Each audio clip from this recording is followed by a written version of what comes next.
We often hear the phrase chosen ones like something out of ancient legend, mysterious, almost mythical. But what if it's not a myth at all? What if being chosen isn't something you're born with, but something you become? Chosen ones aren't born. They're forged, not by ease or luck, but through invisible tests, grueling sacred trials that most people never even recognize, let alone pass. The hidden tests begin. These aren't tests of muscle or intellect. They're spiritual, emotional, psychological. They don't ask you to lift weights or pass exams.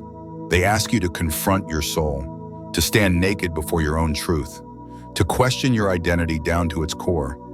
Most people never face these trials. Even fewer survive them unchanged.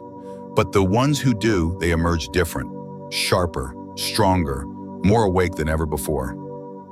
Test 1, the mirror of truth. The first test begins not with a crisis, but with a mirror. A question, a reckoning. Who are you when no one is watching? Who are you when there are no titles, no status, no validation? We spend years, decades building a mask, a role. I'm a doctor, I'm a mother, I'm successful. But what happens when life strips that mask away? What happens when the job disappears, the relationship ends, the applause fades? For many, this moment is unbearable. They cling to the image, they run, they numb themselves with distractions. But the chosen ones, they stay. They face the abyss. They whisper, who am I really? It's a terrifying question, but it's the only question that matters. Test 2, the silence of isolation. Next comes the silence. The world is loud, always buzzing, always rushing. But to awaken, you must unplug. You must sit in stillness and be with yourself. No likes, no updates, no distractions. And in that silence, something strange begins to happen. You hear a voice, faint at first, then louder, clearer. It's the voice of your truest self, the one that's been drowned out by noise your entire life. Can you sit with it? Can you listen? Most can't. They rush back to the chaos. But the chosen ones, they linger. They listen. They begin to remember who they are. Test 3, letting go of the illusion. The third test is perhaps the most misunderstood, the test of letting go. Letting go of what? Of everything, of expectations, of control, of the belief that your worth is tied to what you possess or who you please. Letting go doesn't mean giving up. It means surrendering the illusion of control. It means making space for what is real. You will be asked to release attachments to people who no longer serve you, to identities that no longer fit, to dreams that are no longer yours. This is not easy. Your ego will scream, your heart will ache, but in the act of letting go, you will begin to fly. Test 4, the dark night of the soul. And then comes the storm. The fourth test, the one that has shattered kings, prophets, and poets alike. Everything falls apart. Relationships end. Meaning dissolves. You feel lost, abandoned, even cursed. But this is not the end. This is initiation. Carl Jung called it the dark night of the soul, a period of deep spiritual crisis where everything false is burned away. It's not punishment, it's purification. The chosen ones know this darkness is sacred. Within it lies the seed of transformation, but to reach the light, you must pass through the fire. So when life falls apart, do you panic or do you rise? Previously, we explored the darkest test, the dark night of the soul. Now we arrive at what might be even harder, staying grounded in that darkness and choosing to trust. Test 5, the test of faith. When everything you once relied on begins to collapse, what do? Do you panic? Do you try to frantically hold together the broken pieces of a life that's slipping through your fingers? Or do you let them fall, trusting that what is meant to remain will stay and what is meant to leave will leave? This moment right here is where the fifth test begins. It's not about blind optimism. It's not about religion. It's about something far more intimate. It's about having faith. Faith not just in a higher power, but in life itself, in the process, in yourself. When you're trapped in the depths of the dark night of the soul, faith is the one thing that asks you to keep going even when there is no proof that the path ahead leads anywhere. It's the whisper that says there's more than this, even as your world feels like it's crumbling. This kind of faith isn't loud or showy. It's quiet, raw, resilient. It's not pretending the pain doesn't exist. It's feeling the pain fully and still choosing to believe that it has a purpose. This is why the test of faith is one of the most excruciating, because it asks you to believe in what you cannot see, to trust in something that hasn't yet arrived, to plant a seed in the soil of the unknown. And you will be tested again and again. There will be moments when you are tempted to give up, when despair whispers, "This is all there is." But chosen ones, they hold the line. They keep walking, even when their legs tremble, even when the road ahead vanishes into pitch blackness, they trust.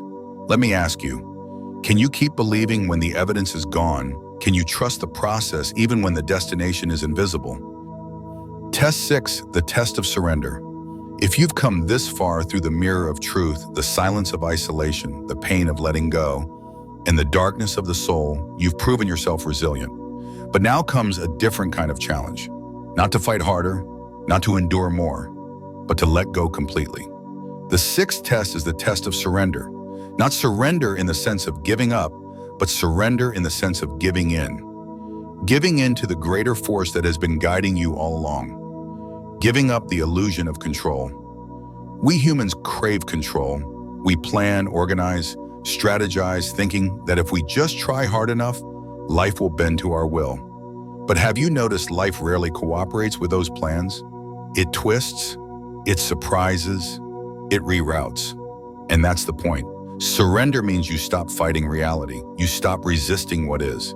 It means you no longer grasp desperately at the reins of life, but allow yourself to float downstream with the current. Imagine you're in a river. If you keep swimming upstream, struggling against the current, you exhaust yourself and go nowhere. But if you stop resisting even for a moment, you'll find the water carrying you exactly where you need to go. This is the lesson of surrender. It is not weakness. It is strength in its highest form. The courage to release your grip. The wisdom to say, "I don't know what's coming, but I trust it." You may be asked to surrender more than just your plans.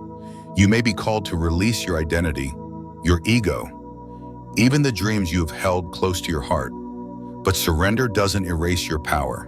It aligns it. Because when you surrender to life, you're not abandoning your path. You're stepping into alignment with a force far more intelligent than your limited human mind. Surrender, true surrender, is a process. It's not a single moment. It's a series of moments. It requires constant reminders, constant trust.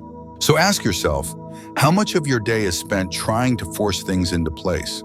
What would happen if you stopped? If you allowed instead of controlled? If you flowed instead of pushed?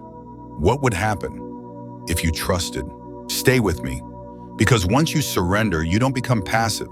You become powerful. And that's where the next test begins. Previously, we explored the test of surrender, of releasing control and stepping into the unknown.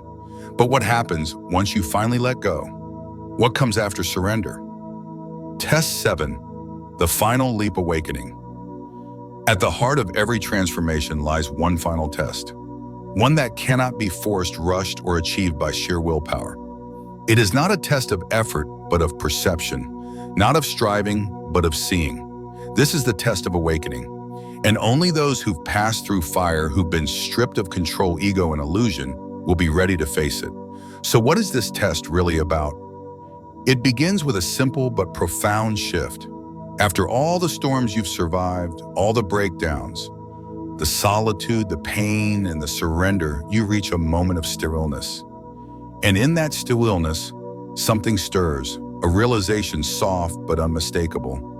You begin to see. You see that all the chaos, all the loss, all the darkness wasn't punishment. It was preparation. Every single trial had a purpose to peel away the noise, the masks, the beliefs that never truly belonged to you. You start to recognize that your identity, what you once thought was you, was never the full picture. You weren't the job title, the relationships, the expectations, or the fear. You were something far more expansive, far more sacred. You were the awareness behind it all. This is what it means to awaken, to finally realize that you are not separate from life, you are life. That you're not just a drop in the ocean, but the entire ocean in a single drop. You are not simply moving through the universe. The universe is moving through you. Let that sink in. This test doesn't ask you to achieve anything. It asks you to remember. To remember what has always been true beneath the confusion that you are whole, that you are worthy, that you are here on purpose. Awakening isn't a moment of arrival, it's the moment of seeing clearly. It's when the veil is lifted and you realize that everything you searched for out there was always in here. It's when you understand deep in your bones that you were never lost, just asleep. Now ask yourself, are you ready to see the truth, even if it changes everything? Because that's what awakening does. It doesn't make life easier, it makes it real. It dissolves illusions and reveals what truly matters. And with that clarity comes freedom.